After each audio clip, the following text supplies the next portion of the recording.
Okay, so I guess I can sit here, anywhere, I guess. Let me figure out. I guess this would be good.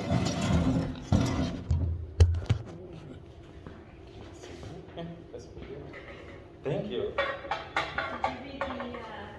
Oh, that was so good. I couldn't believe that you gave me that because I was getting so much information and I bound it into a book. Yeah, I went to Kinko's and got it bound because I like to, when I'm at home, I read some on my phone. I didn't want to read it really. When I take in enough information, I stopped at. It's hard for me to get the names, but one instructor, he was very important. He was a composer too, and about the 16th, how the bell, let me see, bel canto. It started in like middle of 1600s until the 1800s or something, not 1800s, 1700s, and how they stopped using it, and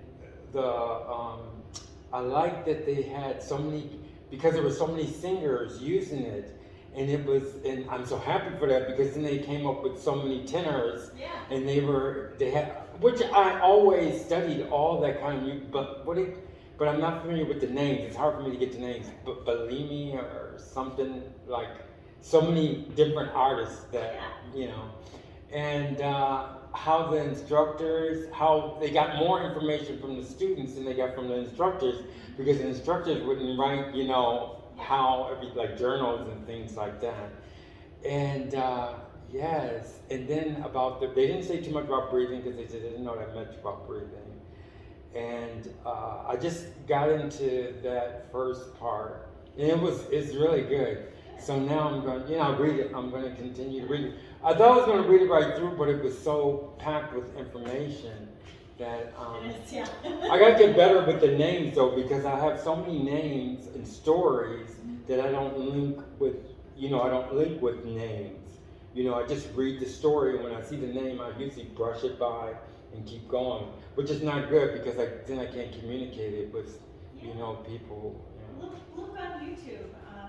YouTube is such a resource for classical music you wouldn't believe. Yeah, I always look on YouTube, like I said. They have the darndest stuff on YouTube, stuff that, before no one could get their hands on. Like you couldn't even order it, you couldn't go to the library and get it, and now it's just on YouTube for free. You can hear singers who, were on the stage with a Puccini in the audience, and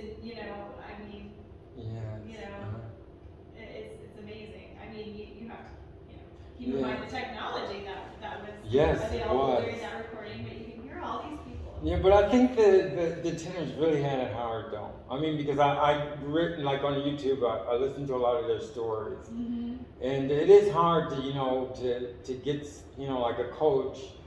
And I know maybe it was harder back then. I don't know, but I really felt their stories and their anguish trying to do things the right way and trying to, it's really something else how things work. I won't see you for after this lesson because I'll be out of town. In the meantime, if you want to grab this book for the next time I see you, we'll work a little bit out of it today. Okay. This is, she was probably named in that article, Matilda Marchese. She has a couple books. We'll work out of this orange one. You can get it on Amazon. Yeah. Oh, Take yeah. a picture of it? Yeah, I'm going to take a picture of it. I got my thing going on. You want me to take? Oh, I got this. So just go like this. There you go. Get this. I think it's the only bright orange one by Marchese. I'll definitely get it. I'll get it from Amazon. Bel canto, a theoretical and practical vocal method.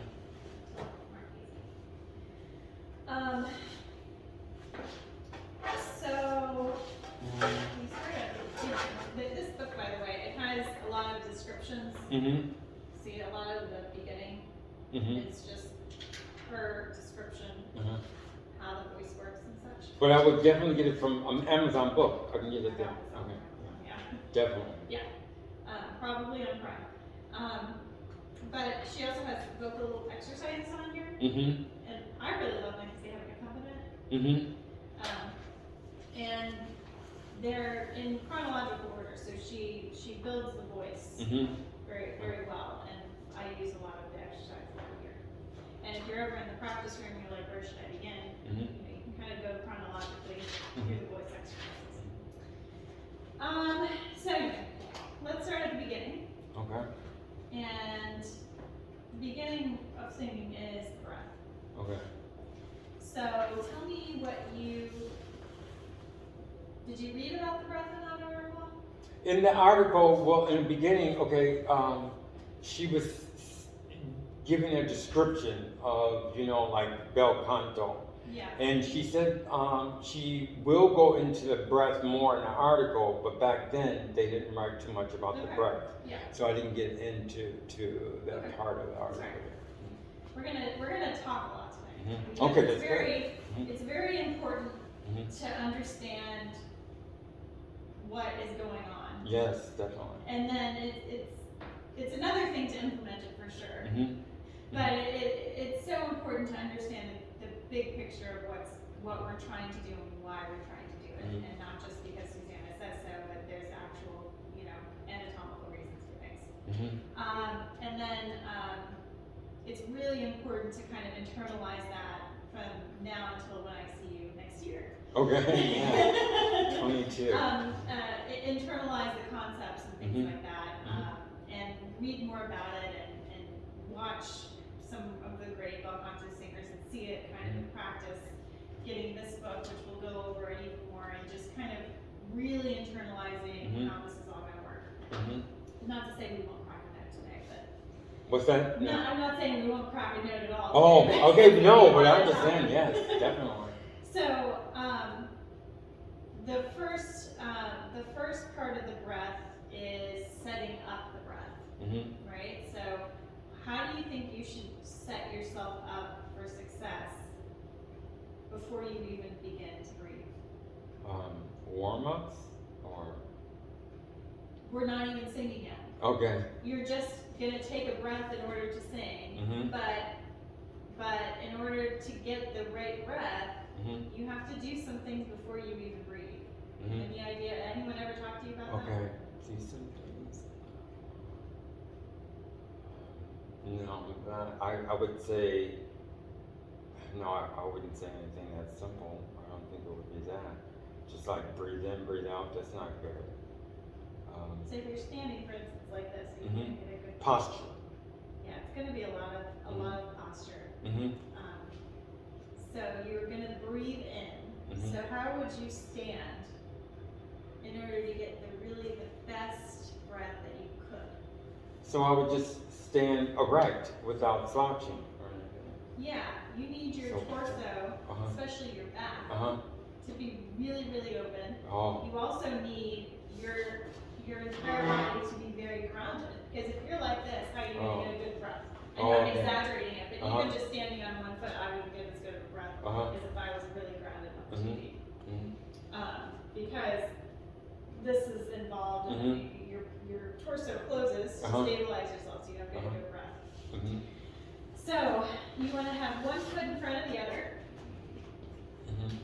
You don't want to be like this. Why is this not so great? Because it's going this way and this way. It's not really grounded. If I came over or you came over here and you pushed me, I'd fall backwards. Yes. Right? Yes. So you actually want to think about if you're about to punch somebody, what kind of stance would you have? You have one it would be like this. right?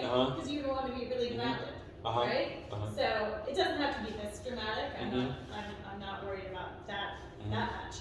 But you just want to have a very stable posture. You're not all the way back. You're not all the way forward. Your weight is between the 2 feet. And you feel like if someone came over and did this to you, you would maybe do one of those matrix moves. But you wouldn't fall over. Yes. Okay?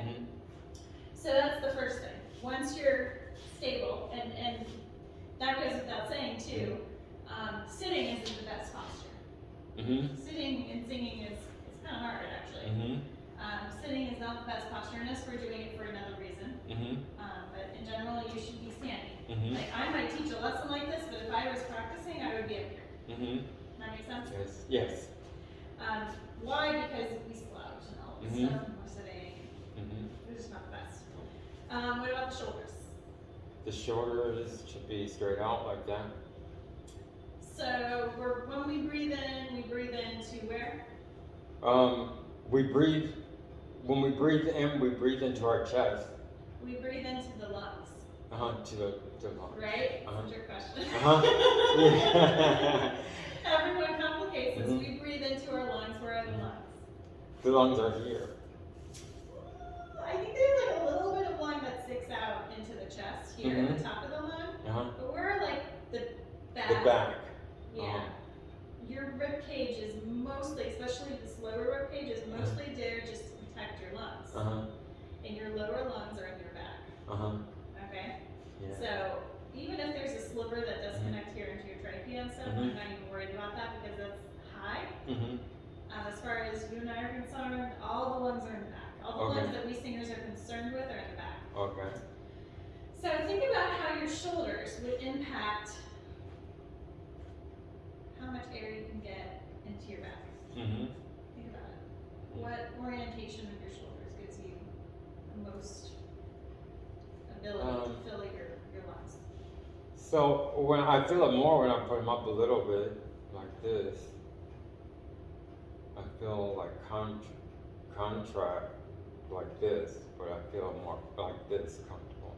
So let's not talk about this up or down yet. Let's say it's down. If you put your shoulders all the way back, so you're basically sticking your chest out. What would that help or not? Well, as far as the lower. Take a breath in like that and tell me where you feel the air go. To the back. Really? If I go like this? If you're all the way back, your chest is sticking out, and you breathe in. Well, it's going up here. Yeah, it's gonna go into the. I feel it actually in my stomach if I do this. I feel the air going into like my belly button area. Now do the opposite and curl it. Still shoulders are down. Curl it forward. So you have a lot of space in between. Now I feel it in my stomach.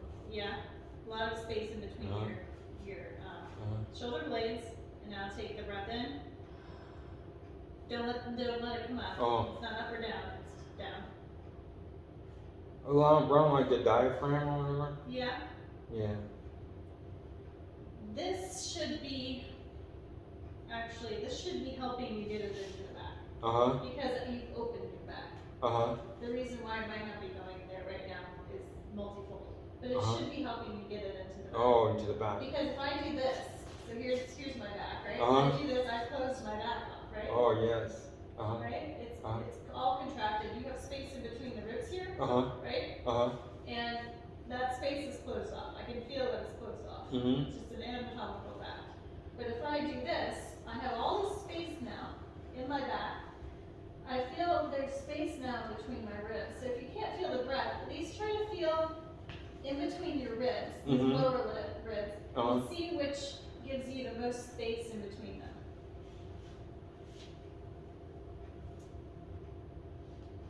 Yeah, I can feel it. Yeah. I just never noticed that before.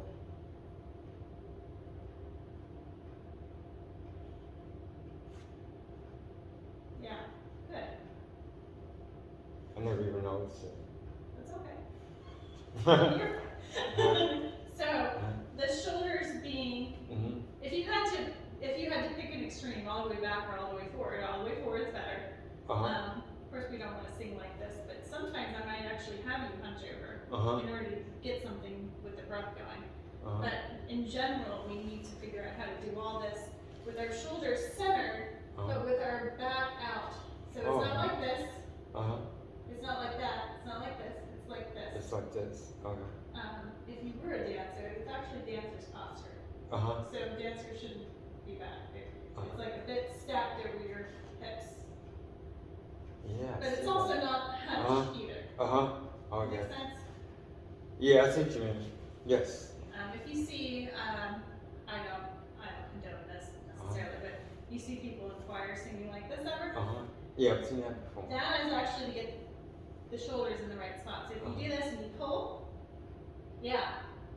that actually gives you the right position for the shoulders. And that's why a lot of choirs sing like this. But it doesn't work if you just set it like this. It doesn't work. You have to pull. And then you get a really strong chest, and then your back is very open, and that's a good posture to sing it. So for right now, to find the posture this helps, that's fine. But this also stresses it, so we never want to be like, we want to have a relaxed frame, so that's why I don't necessarily condone this. But if you're having a hard time finding the spot for now, that is the right spot. But we don't want to sing with tension. Yes. Okay. Okay, so then up or down, right? So if I go up with my shoulders, where's my air gonna go? Even if it's in this right spot, if I take this and I go up.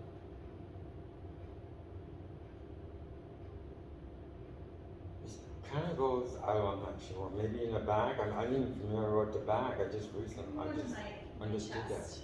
It's gonna go to my chest. And my lungs aren't really in my chest, so I don't want to put it there. But if I put them down, now I take them in. Where do you think the air's gonna go? If I put them down, if you put them down? Down, just very relaxed and down.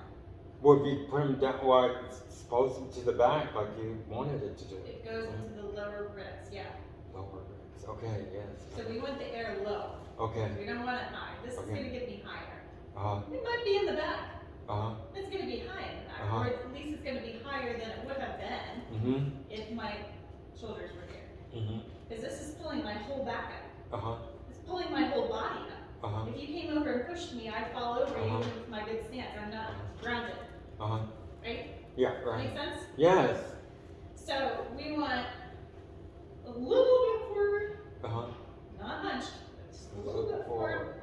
The back is open, the shoulders are down, the chest is up. I'm not saying it's concave. The chest is up, and it's proud, and your stance is grounded, and your body is, after all that, relaxed. Well, it's good to know.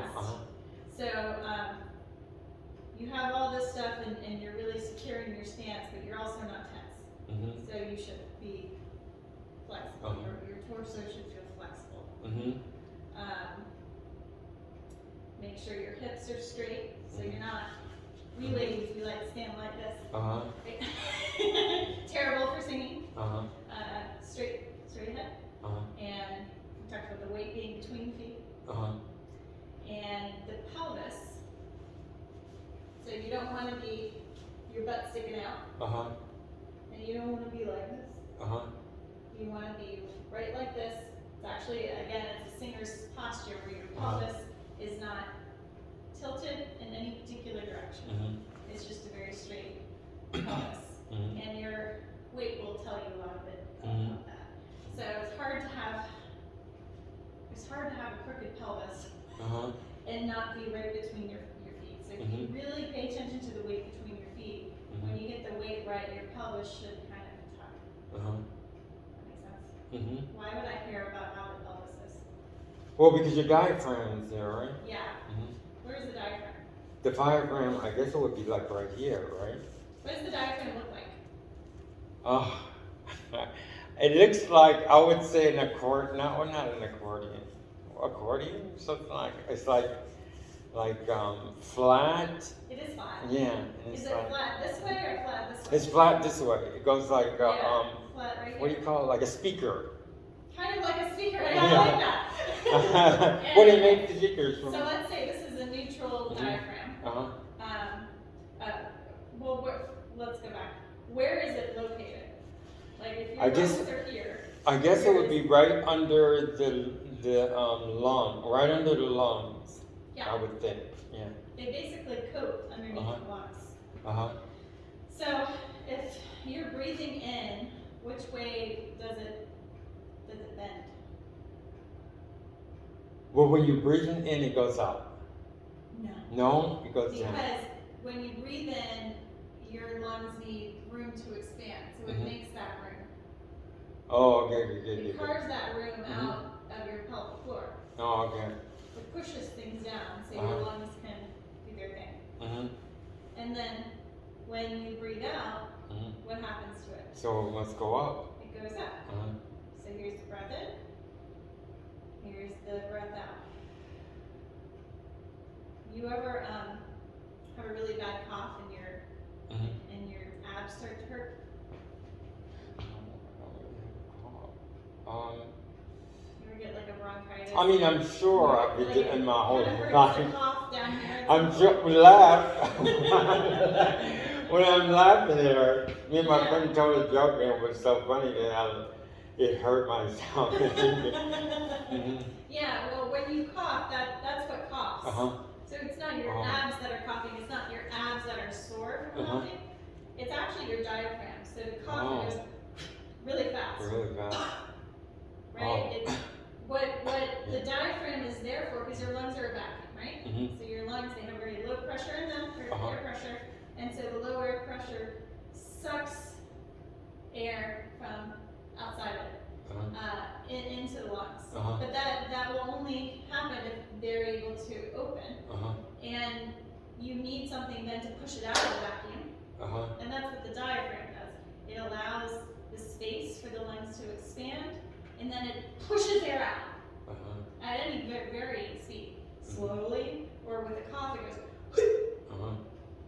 goes. Yes, gives your lungs a little kick. Yes. Or you ever get the wind knocked out of you? Yes, I had that. Same idea. Your lungs are like collapsed, and the air is just pushed out. So that's what the diaphragm is doing, and the diaphragm is in the pelvic floor. So your pelvic orientation affects your diaphragm. If you stick your tushy out, what happens to your pelvic floor? It goes forward. Yeah, it kind of stretches this whole area out. It stresses the pelvic floor, so it tightens. And when the pelvic floor is tight, what happens to the diaphragm? When it's tightened, the diaphragm, where does it go down? So if the diaphragm has to go down, and the diaphragm is located inside the pelvic floor, what has to be true of the pelvic floor for it to be allowed to descend? It had to, the lungs have to be like, you have to stretch them. It has to be stretched. Not talking about the lungs, we're just talking about the pelvic floor and the diaphragm that's in it. So you can take the lungs completely out. So just for that muscle to be able to descend inside the pelvic floor and drop inside the pelvic floor, what has to be true of the pelvic floor? It has to be hollow. Yeah, so it has to be relaxed. Oh, okay. Or else it's going to meet resistance. The pelvic floor. The pelvic floor has to be relaxed, or the diaphragm can't drop. Oh, okay. Because it's like, this area is tense. So it has to be relaxed. But if this area is relaxed, then it can drop. Oh, okay. So if my tissue's sticking out, consequently, my pelvic floor is tense, and I can't drop my diaphragm. Oh, okay. I don't care how much training I've got, it's not going to happen. What about this? What if I tuck it? Well, that's not going to be proper posture. Yeah. So the same thing's going to happen. Yeah. My pelvic floor is going to tense up, and it's going to hit a rock there. So I'm not going to be able to get a good breath.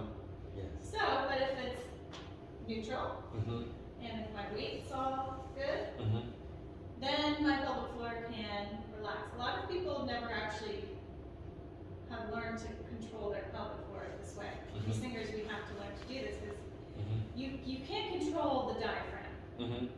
I know people love to talk about the diaphragm, and that's lovely. And it's not that it doesn't involve the diaphragm. You just simply don't have any control over the diaphragm. It's not like a muscle that you talk to, like, you talk to your foot. It just doesn't work like that. You don't really even talk to your lungs that much, right? They just I'm glad you told me about the back. Yeah, your heart, it's just, there's a muscle, and it just kind of does its own, you don't really talk to it, right? But what you do talk to, luckily, is you can talk to your pelvic floor, and you can control the diaphragm with the pelvic floor. So you'll hear me talk a lot about the pelvic floor, just because that's the mechanism that's going to let your diaphragm do what we want it to do. So we have to kind of trick it. We have to go a little roundabout way to to control it. Yes. But we are trying to control the diaphragm. But we're not going to talk to the diaphragm because we can't. Okay. Okay, that makes sense? Well, I can understand because you're trying.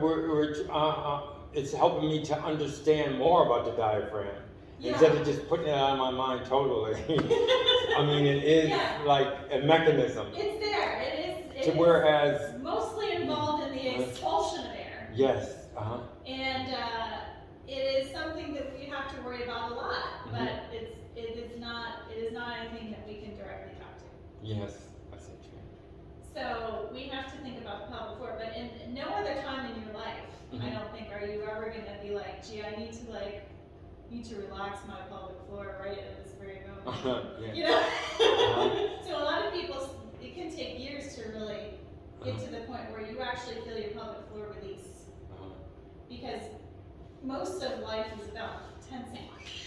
Yeah, but I mean, just knowing that gives you more information. Yeah. I mean, like, you don't even think about those things which are very important. Yeah. So if you do nothing between now and next year, start trying to tune into your pelvic floor. Yes, I will definitely do that. There might be some like yoga, you know. Oh, because I do exercise. I do like dance without music. Yeah. Anything that's just about being aware of it and how to relax it. We're almost in singing never going to tense it. We're never going to tense it. So you have to learn how to relax it. And working on the stance and working on opening the body. Because a lot of people too, they come in here and they realize they've never had a breath in their whole life. Because their body has been closed. Oh, wow. Right? So you've been taking breaths into here and there and we're here, not thinking about where. but not where most of your lungs are. Well, I'm just glad about that. I'm glad about knowing that. So yeah, any kind of, I have a love-hate relationship with yoga because yoga can be a lot actually about tensing your pelvic floor and about sucking in, and we don't want to do that. But at the same time, yoga can do a lot to open your body. Again, I don't fault yoga. We're singers, so we're like the only people on the whole planet that's trying to relax this area. Well, I will because, like I said, I do this dance without music, and it's very important. It's about relaxing, and I'm just doing natural movement. Yeah, and that's great. In dancing, we want to do the complete opposite. Dancing is about having very tight, zipped up here, and that because it enhances your center of gravity, and you know. But we're not doing that. Yes. We might have the same stance, but in here we're just going down. Well, I understand that definitely. Yes, I understand it. I don't know that there's any yoga that's about that. If you can find it, maybe if you were to. No, that's what you have to do is tell me. When you tell me that, believe me, because I've been doing this. I've been doing so many things and so conscious of so many things that happened that I leave my mind open for a lot of knowledge that I need. And when you tell me that, I know I can go right to it. Because I have certain pockets of information, certain spaces that's not filled as far as my music is concerned. So you're filling a lot of the pockets that I have empty. So that's why I know that I'll do it. Well, that's why I want to start at the beginning, because I know yes, definitely. I'll get it. You gotta kind of have the whole story. Oh yeah, I'll get the story. It doesn't make sense. It makes a lot of sense to me. It's important to know why you're doing things. It's not just because, well, you know, I hopped on one foot and it worked. You know, no, your body is an instrument. Yes. And it was designed to work a certain way. And you do it all day long talking and stuff. And there is one optimal way that it produces a sound. Yes, definitely. And I think they have done it even in a lab. I mean, there's just but there's just, this is how phonation happens in a human being. Yes. And it's important to understand from start to finish what that process is, because that's your instrument. Yes, thank you. I don't really have to know it here, because I don't happen to have a piano in my body. So I can just play the keys on the piano without playing the whole piano myself. That's why singing is the hardest instrument. Because you have to play your body. And that means you have to have command over the hammers and the strings. And, yes, ma'am. and the pedal is inside you, and everything's inside. Yes. And it's hard. Yes. Especially because we've used it a different way up until the point we went to sing. So you have to rethink and re-choreograph. Well, I can do that. Some stuff. Yes, I can do that. So in this instance, what we're redoing is our stance and our pelvic floor and how we set up to make a sound. Because during the day, we don't need to make a big operatic sound during the day, so we don't have to have this down pat. But to make a nice, big, opera, beautiful sound, it has to be perfect. Yes. Or we'll get a subpar sound. Yeah. We might make a sound. What's that? We might make a sound. Yes. I'm not saying you won't hit the note or anything, but it just won't be the most beautiful note. So the better your stance is before you take a breath, the more beautiful your note is going to become. Okay. Makes sense? Yes, it does. Not saying you won't hit it. Okay, so we've got our stance now. Oh, well, I should talk about the hands and everything. Where should this stuff be? I guess it just laid you what I was taught, just to the side, just like. Yeah, but not rigid. And if you feel to move it, then move it. But it shouldn't be as a nervous. It shouldn't be as like. I'm tense, so this is what I do when I'm tense. Or you know, some people like to pick up their nails while they're hitting the high C, or you know. But if you feel to gesture, there's nothing wrong with that. But if you are moving, you should have this feeling of outwardness. You should never be coming in on yourself, because that's tense. Right? So we want to become larger than life as a singer. So we have to have a stance and movements that are always kind of going outwards, because we need our breath to go outwards. Make sense? Yes. Yes, it does. So yeah, that's why I don't like this too, because that brings me in, makes me smaller, and I want to be bigger. Yes. But it would be good for like exercise, and then just not. I would only recommend this if you're just trying to find the right posture. Oh, okay. Beyond that, like find that, and then let that go. And you can revisit that while you're singing, just to see, am I still there? Oh, okay. But don't hold. Don't hold that. But I can feel it very well. Yeah, it puts it in the right spot. Yes, it's beautiful. It's something I needed to know. Puts it in the right spot. Okay, so anyway, so you're all set up. I don't even care if you're singing like this. I had a teacher that made me sing arias like this. I mean, as long as it's out. As long as you're going out and you're relaxed, then it's fine. Okay, so you've got all that set up, and now you're going to take a breath. I've already given you some hints. What is a good breath? What is a good breath? I guess when it's out, when you like that, holding it. Where does the air go? So you're breathing in, where does it go? Well, from what now I can feel more where I can feel the back more. Where should it go? I've never felt Even that. if you can't do it yet. Where does the air go? Well, it seems like it pushes this out and it brings it down. Into the lungs. Oh yeah, that's right. Into the lungs. Into the lungs. It goes into the lungs. That is it. You can't breathe into your stomach. That is such a good thing to keep saying. I don't know why we never think. I don't know why. You just can't do it. You can't breathe into your heart, luckily. You know, you can't breathe into your pancreas or your kidneys. You can only breathe into your lungs unless there's something seriously wrong and we need to call 911. Okay. Right? Okay. So, and we talked a little bit about this. So this is first quiz of the day. Where are your lungs? In the back. In the back. Where in the back? It's on the it's like upper on the back. It is upper. Upper. It's basically most of here and it's just up in here, and just before you get to the rib cage. Yeah, where do your lungs end? They end at the waist.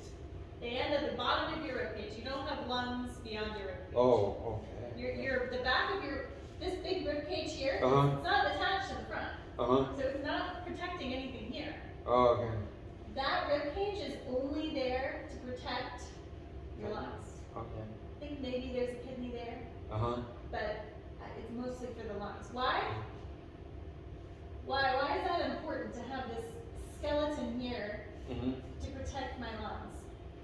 So it doesn't get punctured. So it does. That would be bad, wouldn't it? Yes.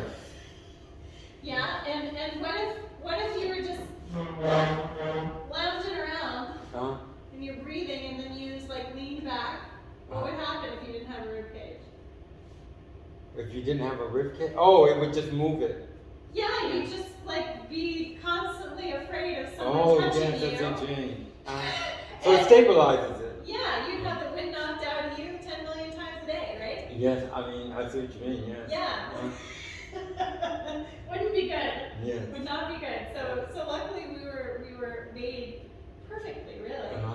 It's amazing. And we're not the only species, like almost every species that I'm aware of. I'm no biologist, but they have rib cage around the lungs. Because it's necessary. Yes. Right. So as a singer, what does that mean? Well, think about this rib cage. You really can't, like I say, you really can't talk to your lungs either. Your lungs are kind of, they're doing their thing. Yes. And they do it well. But we need to augment this up. We need to take whatever the body's already doing, and we need to put it on steroids. Right? Yes. So, we can feel this rib cage around here. Can you open your rib cage and expand it without breathing in? No. No. I got one I guess you right can a little bit, but you would have a point where you couldn't. So can you make this sound? Go. In or out? Going in. Yeah. You can only make it by cutting off the air. And then basically breathing in or expanding your ribs. And it makes this kind of. So that's what happens when you attempt to expand the ribs without letting air in. I mean, something has to come in, and that's what that sound is. The air is just the suction being so much that it just comes in anyway. So the ribs then are going to be kind of important to singing. Yeah. The ribs? The ribs.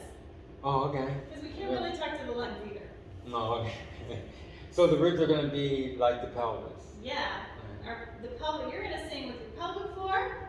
You're going to sing with your ribs. I don't think I'm going to say much more than that. That's what you're singing with. That's what everybody's singing with, whether they're aware of it or not. Yes. Some people are born just doing these movements more naturally than others, and they may get it without actually being taught it.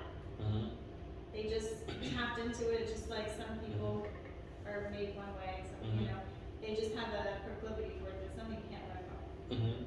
Some people are really good at math, and they can just add numbers in their head, and I'm just standing here like, wow, what's 2 + 2? Say Siri, Oh, yeah. Certain people are just, it doesn't mean one can't ask Siri and get the same answer. Some people are just, they may not have ever gone to a bel canto teacher to teach them this, but they're still doing the motion. They just may not even know it. But they're just born with doing that. Does that make sense? Yes, it does. And this is what I was talking about when you're, I came up with some new way of breathing. I mean, this is just how breathing works. Could be a new way of doing this motion that, of triggering this motion. Like if I think about a dolphin, maybe it works because maybe it makes my ribs expand. I'm just using that as an example. Yes. But it's not going to be like a new way of doing this, because this is just how it works. To take a breath in, your ribs expand. You can't collapse the ribs and take a breath in. Oh, okay, yeah. You see it? Yes. It just doesn't. It's the way things work. It's just the way of the world. And when you take a breath in, the air goes into the lungs. It doesn't go into your stomach. It doesn't go into your eyeballs. It goes into your lungs. And being really aware of your lungs and where they are, and the rib cage being involved in all that, that is what you were doing as a singer. Okay? the ribs up here, so you have your sternum, Mm-hmm. and then the ribs connect, right, all the way back to your spine. Yes. Until what point? To the spine? Until... Yeah, so the ribs here connect all the way, they go all the way around, and they'll go all the way back and connect to the spine. That's the chest, right? Yes. Is that always true in the rib cage? Yes. So I have a rib here, and I go straight here, but I don't feel it connect. This one? Oh, it has a little thing here, a space. Yeah, so A little your muscle or something. Your ribs end where your chest ends. Your sternum ends where your chest ends. And that's where your lower ribs. Well, it goes end. up. It goes. Not really. They connect here. Uh-huh. Feel this? Feel the edge of your. That's where they're connecting. It doesn't connect in the center anymore. Your sternum doesn't go all the way down to the belly. Oh, okay. You know what I mean? That's why this is squishy and this is not. Okay. Right? Yes. Yes. Yes. This is great because where do we want the air to go? You said you want the air to go to the back, right? Yeah. Low. We want the air low in the bottom of the lungs, in the lowest part of the lungs. And guess what? What? The diaphragm. What? These are totally free. These ribs. Yes. Oh, these are ribs. The ribs here. Yeah. Yes. So the lower lungs are here. And they're in the part of the rib cage that doesn't connect to anything in the front. Oh, I see what you mean. Yes. They're flexible. Oh, okay. So these ribs are not terribly flexible. I mean, they'll move a little bit, but when you breathe in, breathe in so it really does go in. It feels like it goes into your chest. And try to feel the space in between any two of these ribs. Breathe in and see if it expands. Does the space in between the ribs expand?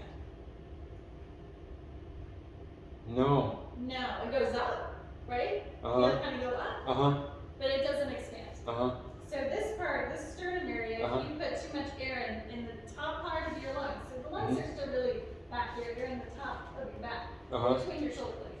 You put too much air there and you don't let any go low, your chest is going to go up. It pops your sternum up, everything goes up. The whole thing starts looking upwards. Okay? Do I want to sing with air that is doing that? No. Why? Because it's tense. Yeah, it's really tense. But everything has to be relaxed. Yeah. That's what people who hyperventilate, they're breathing too high. They're going, right? You can't even really get good oxygen there. It's just not a great part of the lungs. It's the entry point to the lungs, but it's not because where I don't know. Yeah. Now, that even helped me out in life. It's going to help you exactly. And they give hyperventilators the bag so they take a larger breath into the lower part of their lungs, and then it's a slower breath. Slow breath goes low.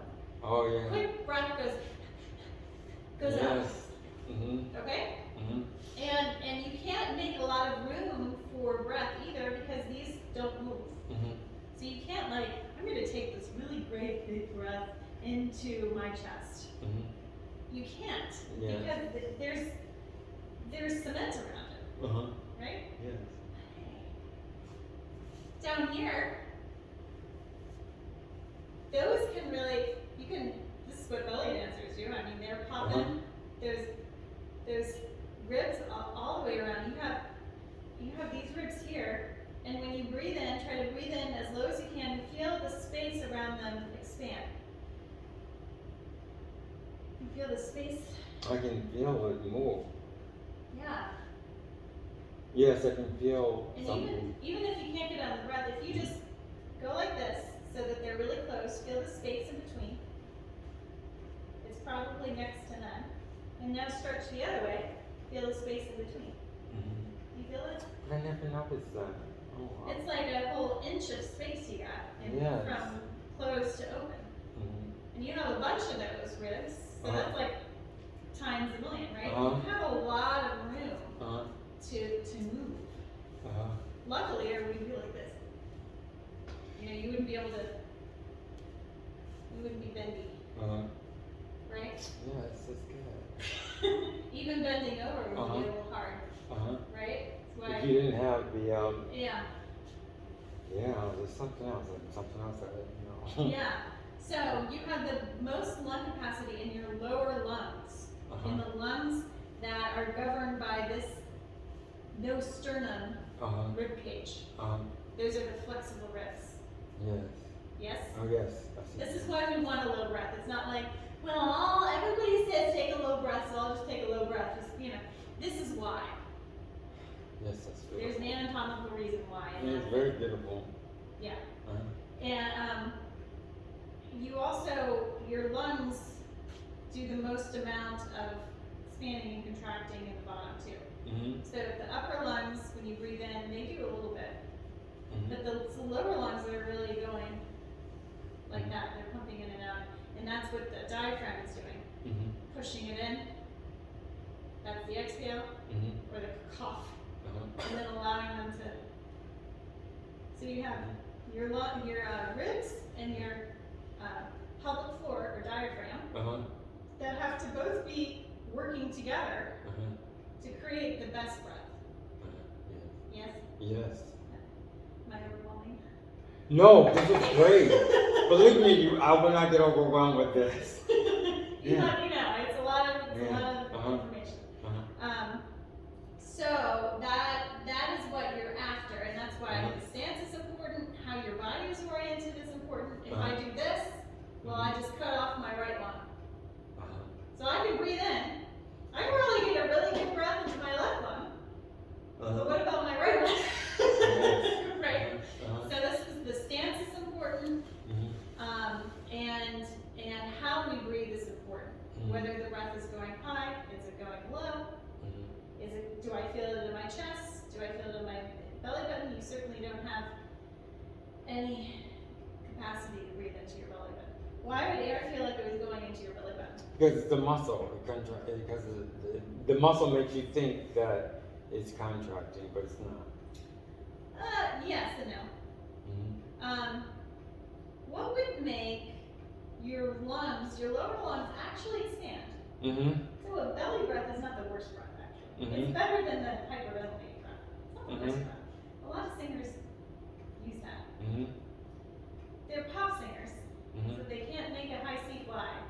But it's fine. It'll get you so far. When we get the lower lungs, so the lungs are kind of clumsy. They kind of flop around, right? We have different chambers, right? But we get the lower lungs to expand, but not expand into the ribs, but expand forward down into like your stomach. The pelvis? No, that would be it. If you move up a little bit like this. If your back is closed, your rib cage can't expand, and you go like this, like close off your back as much as you can and take a breath in, you're gonna feel it go into your belly. Feel it? Because your lungs don't have any space back there. So but they're gonna have to expand, so they're finding organs to push on in the front. So you can take the space away from it. You took the space away from them, and they're trying to find it elsewhere. Oh, okay, yeah. Yeah. So you feel this pressure here. I don't know that you'll feel air here. It's just pressure. Like now I understand because a lot of times I thought I was breathing in my chest, but then when you told me, I realized it was the muscles that were contracting that made me think that it was the air. Exactly. So it's still better than here because you're still at least filling up your lower lungs. So at least the air is going in the right spot. Yes. But the lower lungs are constricted because you have tension in your back. And if you tense up your abs, then you actually have tension on both sides. And then you take a breath in, and you feel like you're about to explode down here. Because there's no space. You basically just crammed the lower lungs like into your stomach cavity. Sounds like great singing. Right? So again, it's better. It's like the midpoint between like worst and best.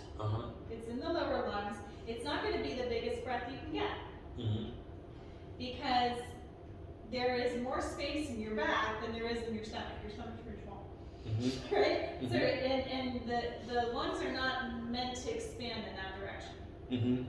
So they're supposed to expand like this, not like this. Yes. And a lot of people say that I've heard people come in here and they say it really hurts to take a big breath, and that's why your lungs are not supposed to go like that. Oh, yes. So if you take a breath, the correct one, into your lower back, it's gonna feel good. Yes, it's not gonna feel like that's it hurts. so important, though. Yeah, it's important. So if you feel like the air is going into your belly button, even just a little bit, then what's going on? You're putting pressure. You're putting pressure, and you're not you're constricting the space atop and making it go. Yeah, probably mostly. You probably have constriction up top too, but probably most of the constriction is in the shoulder. Is in this area. Oh, okay. This area. It's from all those ribs. When you're trying this at home, find those lower ribs that don't connect. I know if a rib connects to the sternum, I don't care about it. I can't do anything with that rib. I always thought the ribs all go up like that. No. So if you take a breath in, you'll see the ribs go like that. It's only those lower ribs. The ribs, a little this way. Yes, I can definitely feel it now. The ribs, by the way, they go up on an arch. So as low as you feel that this is here, this rib that's down here, I'm going to feel it a little bit higher in the back because they go at a diagonal. Yes. So just be aware of that. But your lower ribs start in the back, right around here, like just below your shoulder blades. Not between them, but right below the shoulder blades. If you were like to arch and kind of like put your back into the wall, it would be the broadest part of your back. That's where it starts. That's why it's the broadest part, not above it where your shoulder blades are. Right? I'm not talking about the whole shoulders. I'm just talking about your rib cage. Just the rib cage. In between the shoulders. Because certainly this is the bottom. Yeah, but you get a lot of misconceptions trying to figure it out on your own. Right. You know? So if you look at yourself, you say, oh, it goes like that. But no, the rib cage itself goes about like that. It's more like a pear.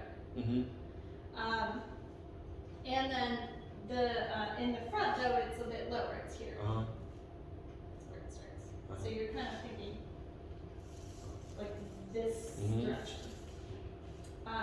So just a little disclaimer. Okay. So if the air is going forward, you have constriction in your rib cage. So those lower ribs are not allowed to do their thing. In between the ribs, you have muscles. In between these ribs. That's what I felt. Yeah. You literally have muscles. They're called intercostal muscles. You have outer ones and inner ones. And to be honest with you, I don't remember which one we're using. Okay. One of them does this, pulls them closer. And one of them does this, opens them. So like an accordion. Yeah. As a singer, which one do we think we're using? The ones that go out. Yes. I don't care about these. If I could get rid of those, I would. And those are the ones that are going to be most likely to engage when you sing. But these are the ones, the inhale muscles that you want to use. That's what belly dancers use. That's why they're able to manipulate the rib cage. They're using these muscles to do things that are not necessarily in line with the rest of their body. They're using these to manipulate how they're moving around. So we're not gonna like belly dance the same. But it's the same. It's the same like independence. And it can take a little training because it is you're saying like, no, I'm actually going to control these muscles that I've never tried to control before. Yes. So not your intercostal muscle number 5 contract. You just don't do it. But you said it's the intercostal muscle. Intercostal, okay. So the intercostal the ones that move out, not the ones that go in. They're both intercostal. One's outer, one is inner. And I just don't remember. You can look it up. Outer, and give me a lecture next time. No, it doesn't really matter. It's the outer ones that you want to focus on, and because your skeleton is just a heap of bones, right? So if they're moving, there's a muscle moving them. And those muscles are intercostal muscles. Oh, okay. The muscles move. And they were moving the lower part, not the top part. You can't really. I mean, if they're there, they've got to be. But these are the ones. Teeny tiny. If they're there. Okay? Yes. Yes. Now what about, so we're not really concerned with air going up here. Does that mean that we should just not care about the chest? No. How should the chest be? Well, the chest has to line up with the what do you call it? With the sinus, right? Well, what if so I got, everything's like open here, and I got this open, and I'm just gonna collapse this. Should I? No, head back, more so back. Pretend I don't have a head. Okay. Okay. And just hang out with the chest. Uh-huh. What about, is that good? No, that wouldn't be good. Why not? Because it's not like a straight line going up. Yeah. What about this? That one's better, but you still want to keep your shoulders up a little bit, right? Like that? Like this? A little bit, but that's too much. Shoulders are always down. Uh-huh. So this, I like that you zeroed on the shoulders though. Uh-huh. This would be pretty hard to do without some kind of Moving shoulder the shoulders. action. Uh-huh. Because these, again, no bends. You kind of have to, like, to tuck your chest under, you almost have to, like, because these are not bendable. So if you see your chest is flat, then your shoulders are probably going up. What else though? Shoulders. The chest just to be like this. Like. Yeah. I mean, it's still connected to your lungs. Right? So you do want to keep there. it straight. So this is going to kind of contract my lungs a bit, even if it's the top. Even if we don't love that so much, it's still my lungs, and I still am singing with that. So. Yeah, because you can still move this without keeping this flat. Yeah. If you go, get rid of all of your air and like an instinct, just go.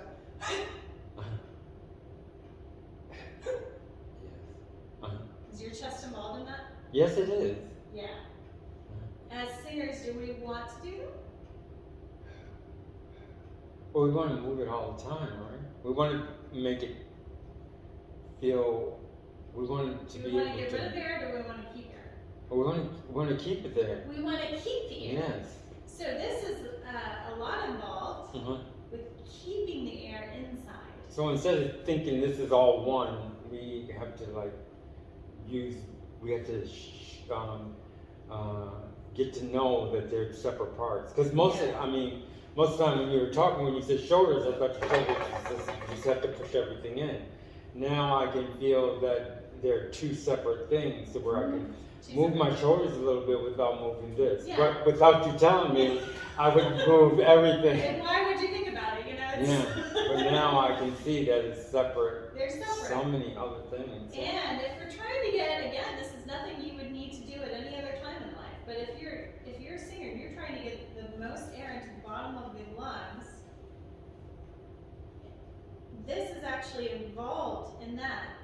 See if you can put like this or like this. I like to do it like this. And try to open these ribs into that hand. And where do you feel it actually expand? Open them. You may not be able to feel it today. So if you can't feel it, it's okay. Well, if I move it up, this goes up. Everything goes up. The whole rib cage. This is actually, believe it or not, this part pressing out expands this part. It opens this area. Yeah. Because that part area can move. Yeah. So can you feel this? Yes, I feel the whole. Like I said, I feel like it's so lifting the whole mechanism this up. and feel what happens to these floating ribs. Yeah. Okay. Now lift it up.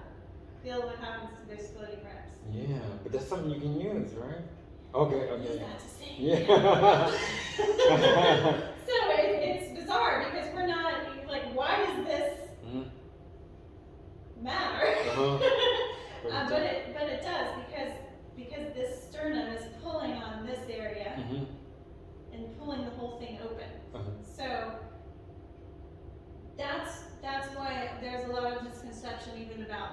chest should be. Mm-hmm. Because you're not breathing into the chest. But yet the chest is up. Yes. It's as if it almost looks like the air is here. Yes. Right? But the air is not, it's back there. But I need this to get that air back there. So you should have a very regal look about you. Yes. And it's not because we're snobby as classical singers, we just need that chest open so we can get the air loud. So these are all the anatomical reasons for how to set up the breath and how to breathe. Yes? Yes. Okay. It's a lot easier said than done. But you can start it now. We can start it now. So I promised you we'd crack a couple notes, and we're gonna. So this is a little bit like the first exercise in here. I just love that book. It's really so beautiful. But I'm going to change it a little bit just for now. So this just goes one note at a time. Literally just goes one note at a time, very slowly on the scale, chromatically. Yes. I'm even going to take that a step back because it's going to take a while to learn to choreograph this. So we cannot go into crazy exercises yet. Okay. This is still an exercise I do. I mean, it's just a simple exercise to work on all of these things that I just told you. What do you say when you say choreograph? You say choreograph? I mean, it's a bit of a choreography getting all that. Oh, okay, yes. Okay, now. Yeah. So it is. You may not be able to see it. It's not a pirouette, but it's almost harder than a pirouette. It's all inside, but you are choreographing. You put this up, down, the air there, but this relaxed, and this dropped, and this squishy, and I just liked it. That's why I noticed it. it's choreographed. It's singer choreography. Not so fun to watch. It's basically this exercise, only we're starting and stopping each one of these notes for a couple measures. But you can go up chromatically. When you do the exercise, any exercise I give you, go up chromatically. Do you know what chromatically means? I guess it would be go up the scale. Not quite. So if I were doing a major scale, it would sound like this, but a chromatic scale sounds like this. What is the difference that you hear? It goes like 1, 2, 1, 2, 1, 2. Yeah, so if you look at the piano. Okay. Here's the major scale. Even if you did a minor scale. Right? But here's chromatic. It doesn't skip any notes. Oh, I see. It's the easiest scale ever. Right? It's not really any particular scale even. It's just going to the next one. If we were being very specific about it, it would be a semitone. So here's alto. Hear that? Here's semitone. A little minor. A little sad sounding. And it's just a bunch of notes. You never hear that.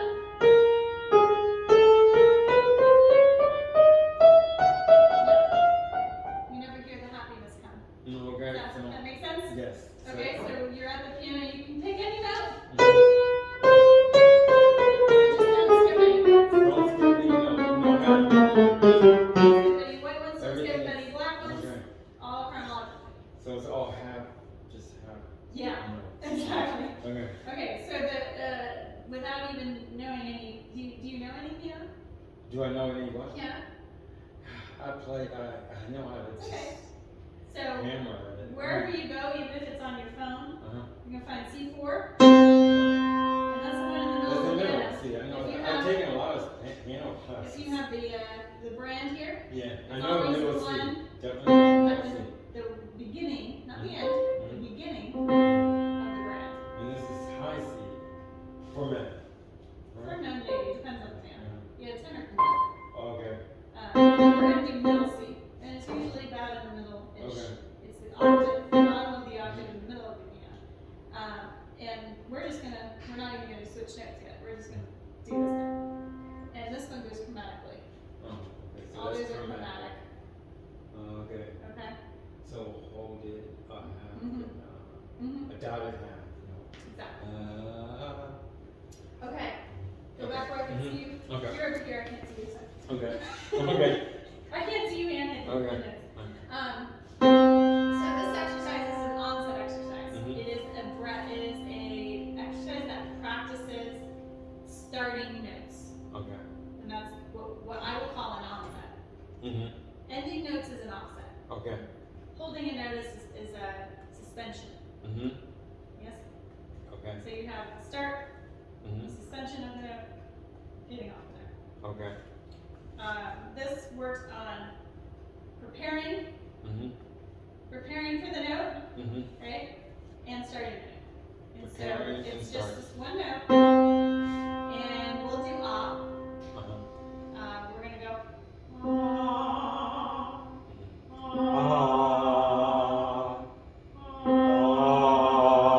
And the fourth time we're gonna hold it longer. Yeah. So 3 times shorter notes. Fourth time longer notes.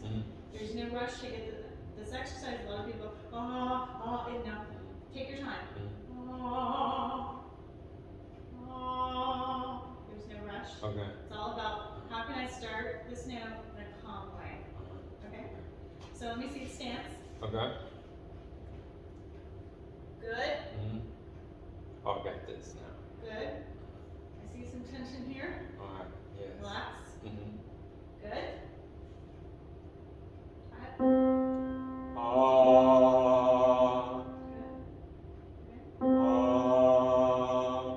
Again. Ah. Now hold it.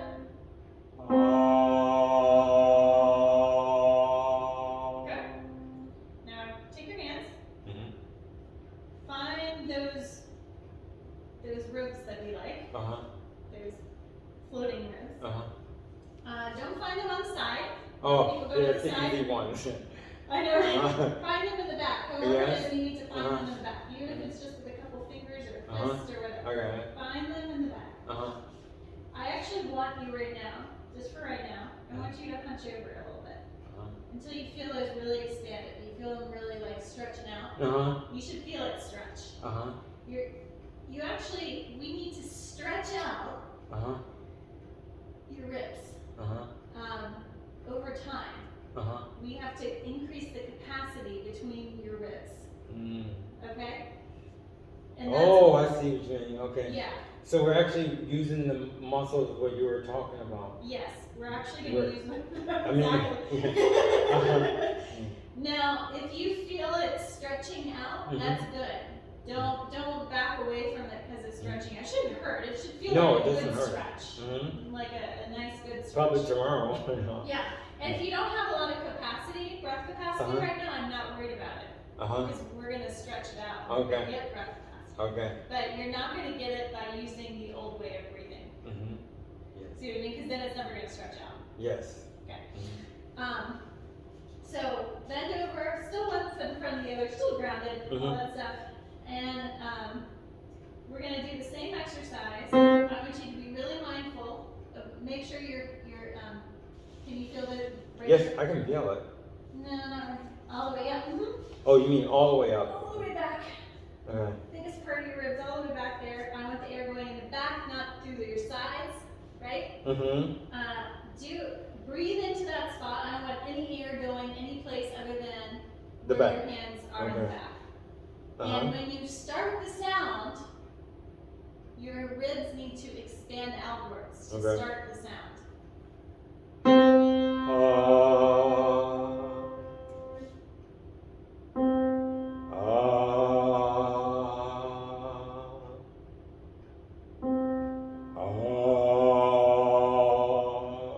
And this one's held.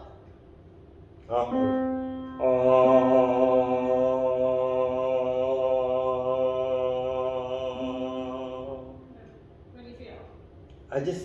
I feel them actually like working. I never know. Good? Yes, it feels, Are they going I down? feel so many things happening. What do you feel in particular? Well, when it goes out, I feel like it's almost like it's dropping or something, or coming together. What's dropping? Uh, bottom. The bottom? Yeah, and this is like. Where do you feel it drop? Like the diaphragm. You feel something in here drop? Just not like going like this. Like all out. Yeah. Yeah, we like dropping. Okay. Okay. Would you mind this next time if I came over and I felt your wrist? Is that okay for you? Yeah, that's all right. Hunch over again. All right. You're putting that air here. Mm-hmm. Do the note. You breathe in. Now you're putting it here. Get rid of all your air. Good. Now only breathe in here. Like you're trying to push my hands off of you. Good! There it is. Now sing. Nice. Now when you start the sound, do the same thing like you're trying to push my hands off of you. Oh, do the sound? Yeah, so try to push me away when you breathe in and when you start the note.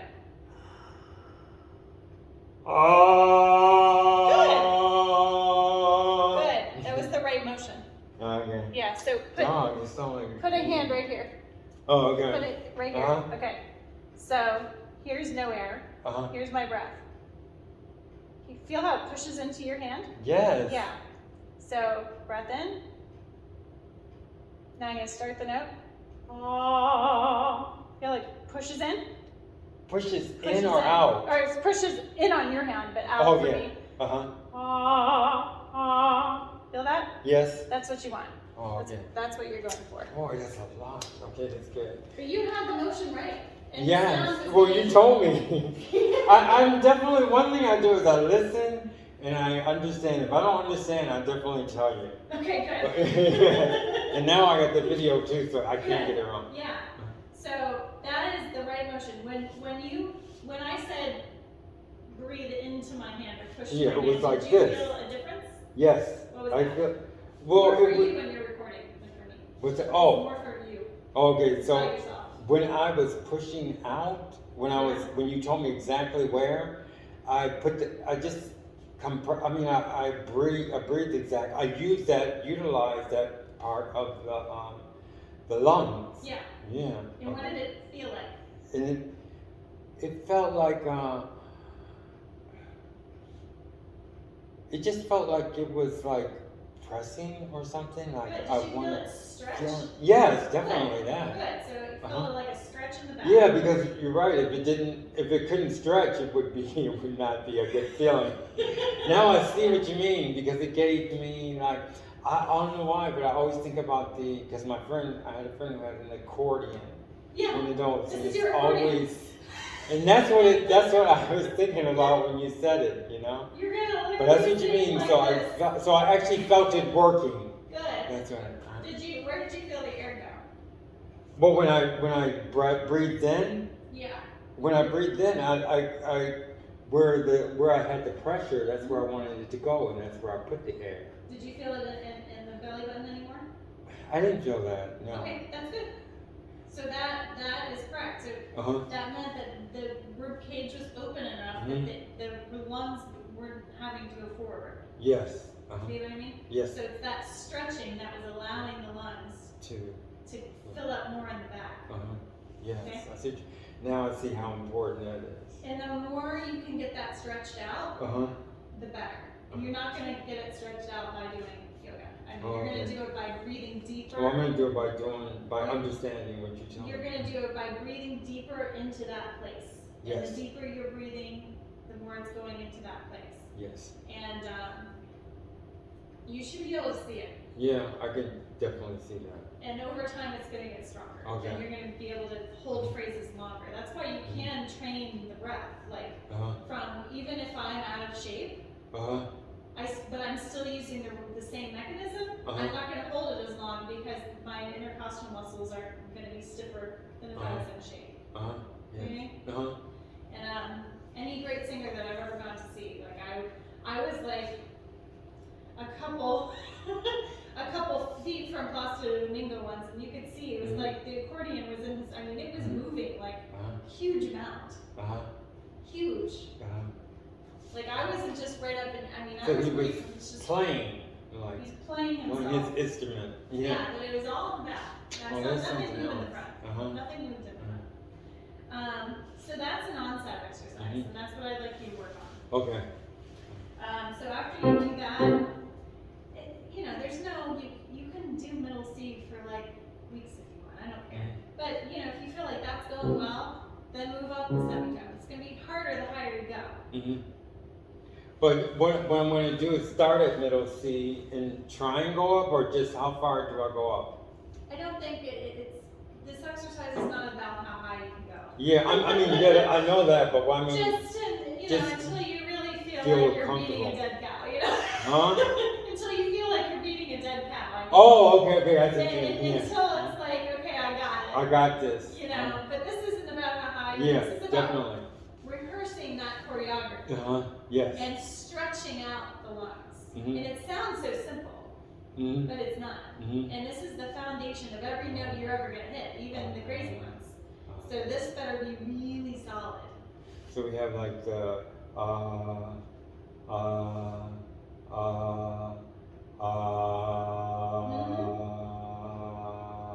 Okay, Yep. I got that. And then one day, even when you have longer things, you can actually put these little hesitations just to practice your onset in front, and it can help anything that comes next. To have what? In front, let's say, caught on the event. Yeah. So let's say I can't get this crazy. You could go just to practice. Right? You can use it as a tool down the line. So right now it's just an exercise. Down the line it's become a tool. Okay. Okay? We're basically out of time. Yeah, But if you get this book, let me see that. you can practice. That's what this exercise is about also. This one right here is one I'm gonna do. Yes. So do the exercise I just gave you, which is not here. And then if you want to do another one, do this one. If I want to do another one, that's not the one that we were just This doing. is also going to work on the breath. It's just not going to give you the hesitations. Then you have to do it right away without the hesitation.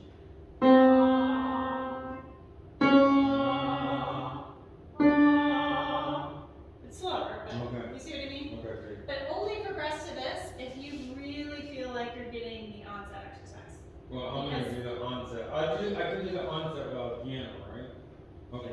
Okay. Yeah. Just go up every half. Yeah. And make sure it says slowly and evenly. Do it slowly. Don't do this fast. Do it slow. Okay. So I won't get to this then. If you have my permission if you want to, but don't do it until you're really tired of the other one. Well, I'm not gonna get tired. Okay. I'm gonna do this the right way. And read. I'll get that book. Read. I'm also